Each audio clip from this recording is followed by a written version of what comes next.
రక్షణ, పౌర అణు ఇంధనం వంటి కీలక రంగాల్లో పరస్పర సహకారమే లక్ష్యంగా భారత్ బంగ్లాదేశ్ 22 ఒప్పందాలు కుదుర్చుకున్నాయి. 4 రోజుల భారత పర్యటనకు వచ్చిన బంగ్లాదేశ్ ప్రధాని షేక్ హసీనాతో ప్రధాని నరేంద్ర మోదీ జరిపిన ద్వైపాక్షిక చర్చల్లో రెండు దేశాలు ఈ మేరకు సరికొత్త స్నేహ గీతం ఆలపించాయి. బంగ్లాదేశ్ అభివృద్ధి, రక్షణ అవసరాల కోసం $500 కోట్ల రుణ సాయం ప్రకటించిన మోదీ తీస్తా నదీ జలాల పంపకంపై 7 ఏళ్లుగా నెలకొన్న ప్రతిష్టంభనకు త్వరలోనే తెరదించుతామని హసీనాకు హామీ ఇచ్చారు. భారత్ బంగ్లాదేశ్ మైత్రిని నూతన శిఖరాలకు చేర్చడమే లక్ష్యంగా రెండు దేశాల ప్రధానులు కీలక అడుగు వేశారు. ఢిల్లీలోని హైదరాబాద్ హౌజ్లో భేటీ అయిన నరేంద్ర మోదీ, షేక్ హసీనా భారత్ బంగ్లాదేశ్ వ్యూహాత్మక బంధాన్ని మరింత బలోపేతం చేయడంపై విస్తృత చర్చలు జరిపారు. రక్షణ, పౌర అణు ఇంధనం, న్యాయం, వైద్యం సహా ఇతర కీలక రంగాల్లో పరస్పరం సహకరించుకోవాలని నిర్ణయించారు. ఇందుకనుగుణంగా రెండు దేశాల మధ్య 22 ఒప్పందాలు కుదరగా సంబంధిత పత్రాల్ని రెండు దేశాల మంత్రులు, అధికారులు ఇచ్చిపుచ్చుకున్నారు.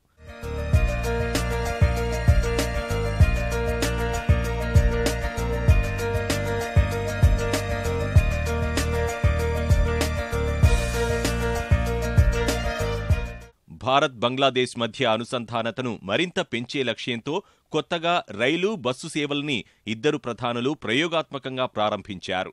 బంగ్లాదేశ్లోని ఖుల్నా నుంచి కోల్కతా వరకు ప్రయాణించే మైత్రి ఎక్స్ప్రెస్ను, కోల్కతా, ఖుల్నా, ఢాకా బస్సును బంగాల్ ముఖ్యమంత్రి మమతా బెనర్జీతో కలిసి వీడియో కాన్ఫరెన్స్ ద్వారా ప్రారంభించారు. రాధికాపూర్, బిరోల్ రైలు లింకును ప్రారంభించిన మోదీ, హసీనా నుమాలీగఢ్ చమురు శుద్ధి కేంద్రం నుంచి సరుకు రవాణా రైలుకు పచ్చజెండా ఊపారు. షేక్ హసీనా భారత పర్యటన భారత్ బంగ్లాదేశ్ మైత్రిలో సువర్ణ అధ్యాయమని మోదీ వ్యాఖ్యానించారు.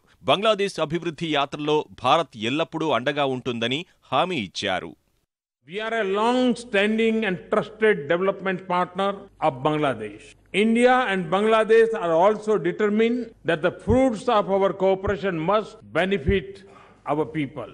In this context, I am happy to announce a new concessional line of credit of $4.5 billion for the implementation of projects in priority sectors of Bangladesh.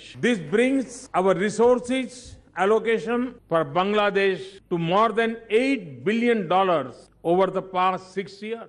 ఇంధన రంగంలో భారత్ బంగ్లాదేశ్ సహకరించుకోవడంపై ప్రత్యేక దృష్టి పెట్టినట్లు మోదీ చెప్పారు. తీస్తా జలాల పంపకంపై సుదీర్ఘకాలంగా నెలకొన్న ప్రతిష్టంభనకు త్వరలోనే తెరదించుతామని హసీనాకు హామీ ఇచ్చారు. రక్షణ రంగంలోనూ బంగ్లాదేశ్ సామర్థ్యాన్ని పెంచడంలో భారత్ అండగా ఉంటుందని మోదీ భరోసా ఇచ్చారు. We have the greatest admiration for Prime Minister Sheikh Hasina's firm resolve in dealing with terrorism. Her government zero tolerance policy towards terrorism is an inspiration for all of us.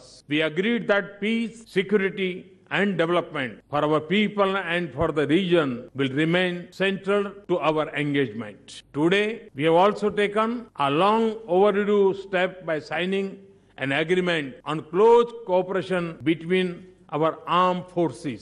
I am also happy to announce a line of credit of $500 million to support Bangladesh defense-related procurement. In implementing this line of credit, we will be guided by Bangladesh needs and priorities.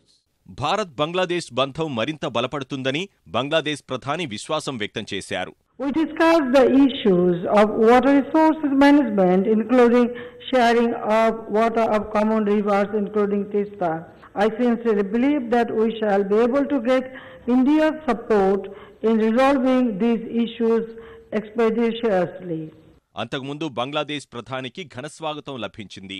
రాజ్ఘాట్లో Mahatma Gandhi సమాధికి నివాళులు అర్పించిన తర్వాత రాష్ట్రపతి భవన్ చేరుకున్న షేక్ హసీనాకు ప్రధాని నరేంద్ర మోదీ సాదర స్వాగతం పలికారు.